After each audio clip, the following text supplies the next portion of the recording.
gannaaw ab càkkutéew avocat de la défense procès bi dox ci diggante Ousmane Sonko ak Mame Mbaye Niang daal di nañ ko renvoyé ba le 30 mars bi la ñu jëm juge bi moo def li ni mel gannaaw bi mu dégloo parti yépp ci ay débat yu tàng sax la daal di démarré woon ba bule procès waaye ci mujjanteel ki ñi Ousmane Sonko yi ñoo daal di am ndam ci liñ doon sàkku moo di ab renvoi jëm ci boobule procès. procureur moom jàppoon ni affaire yi moom renvoi yi bëri na lool war nañ ko mën a juger ci alxames bile bokk ak gis-gis ñi nga xamante ni ñoo di layal ki di Mame Mbaye Niang waaye ñu Ousmane Sonko yi dañoo jàppoon ne xel xalaatul ñu daal di amal boobule procès te kii di seen natango di Ciré Clédor Ly fekkewu ko ndax moomu di Ciré Clédor Ly dañ ko mujjee woon daal di évacuer fële ca hôpital gannaaw ab malaise bi nga xamante ni daal di woon na ko amee ndax moom ak kii di Ousmane Sonko dañ leen daal di forcer génnee leen ci oto bi ñu nekkoon ngir daal di leen dugal ci fourgon wu gendarmerie bi ngir mën leen a yóbbu fële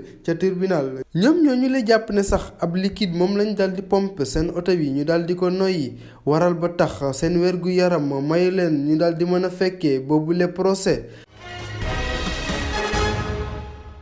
procès Prodac te mu dox ci diggante kii di Mame Mbaye Niang ak Ousmane Sonko. te kii fi nekk ministre du tourisme daal di porté woon plainte njiital Pastef ndax dafa jàpp ne dañoo xotti war mam kii nekk fi jawriñ ju yor lépp lu jëm ci wàllum jënd ak jaay consommation petite et moindre entreprise daal dina ci yey yàbbi moomu di porte-parole gouvernement bi dafa jàpp ne procès bi daal deful lenn lu dul jaar yoon donte am na ñenn ñoo xam ne dañ koo jël daal di ko politiquer moom Abdou Karim Fofana loolu la daal di xamale fële ca rajo Futur Média. moom sax daal dina ci yokk ne lépp lu jëm ci disposition constitutionnelle te mu jëm ci liberté d'expression ba ci liberté de circulation des biens et des personnes moom daal dinañ ci bàyyi xel ndax li di constitution moom moo ko daal di tënk. waaye bu fekkee ne loolu moom dafa dem ba war a mën a indi trouble à l'ordre public ñii di nguur gi moom dañuy war a jël seeni matukaay moom Abdou Karim Fofana daal di ci yokk ne nguur gi daal ñoom ñoo yor li nga xamante ni moo di responsabilité ngir garantir lépp lu jëm ci wàllum ordre ci biir réew mi la.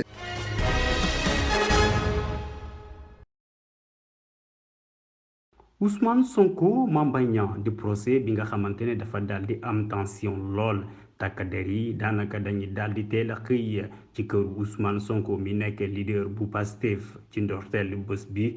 lépp jaaroon na yoon bi ñuy bàyyeekoo cité kër góor gi ba tollu rond-point Mermoz daanaka li ci des ngir jot corniche bi bariwul dara force de l'ordre yi bëggoon jël yoon bi jëm ci corniche ci noonee cortège bu Ousmane Sonko daal di lànk ci la yëf yi daal di door. jet gaz lacrymogène ak pierre yi di dakkante ci fàttali ci atum 2021 ci mois de mars bi ñu génn procès bi doxoon diggante Adji Sarr ak Ousmane Sonko foofu la lépp daal di door cortège Ousmane Sonko daal di lànk carré waaye ci mujjanteel gi élément GIGN yi ñoo daal di mujjee extirper Ousmane Sonko te ñu daal di koy yóbbu ci palais de justice mu nekkoon journée bu métti ndaxte àndandoo Ousmane Sonko yi rawatina ndaw yi ñu daal di wàcc ci mbedd di làkk ay pneu yàq-yàq yi di gën a bëri ndaxte jotoon nañu làkk ñetti bus yu Dakar dem dikki dégâts matériels yi nag kenn mënu ko xayma jotoon nañu làkk ay station Auchan ak ay station d'essence. Maître Clédor Ly mbokk itam ci pôle d'avocat bu Ousmane Sonko moom itam échappé wul dara ci bésub tey jile ndaxte dañ ko daal mujjee évacué ci sévière ci hôpital ndaxte dafa daal di piqué crise Ousmane Sonko moom mi ci boppam dañ ko daal di yóbbu ci benn bureau bu nekk foofu noonu ci palais de justice ngir amal benn consultation ndaxte moom i tamit dafa daal di am benn crise bu ñu sukkandikoo ci responsable Pastef yi benn agent bi solu comme ay éléments GIGN moo daal di sotti benn liquide ci seen oto moo waral jafe-jafe yooyu noonu ci mujjanteel bi procès boobule dañ ko daal di dakkandi ba le 30 mars bi ñu dëdmal.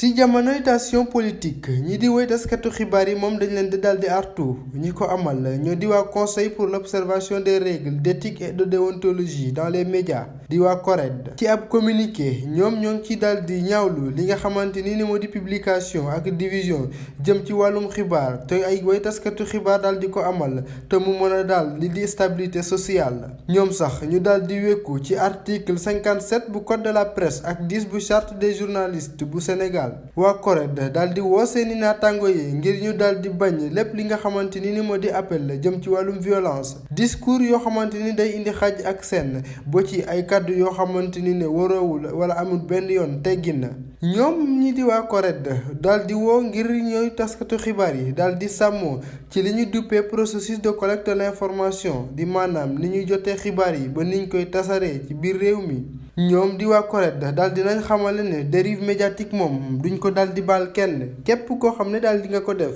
ay daan dinañ ko daal di teg sa ndodd comme ni ko règlement bi daal di.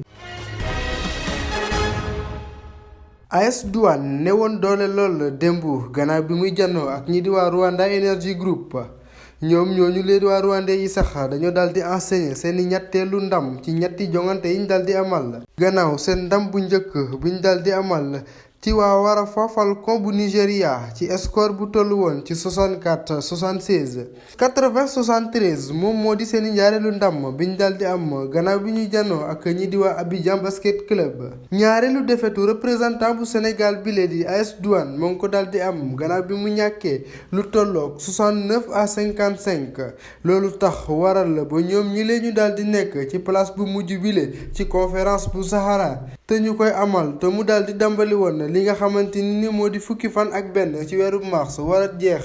ñaar fukki fan ak benn ci weeru mars bile ci match ndorteel ñi di waa AS Douane dañoo daal di woon ñàkk ci kanamu Abidjan Basket Club ci score bu tollu woon ci 76-70 suba ñoom ñooñu di waa AS Douane dinañ daal di demal seen ñetteelu jongante contre Stade Malien bu juróom-ñaari waxtu tegalee fanweeri 6 minutes lay doon.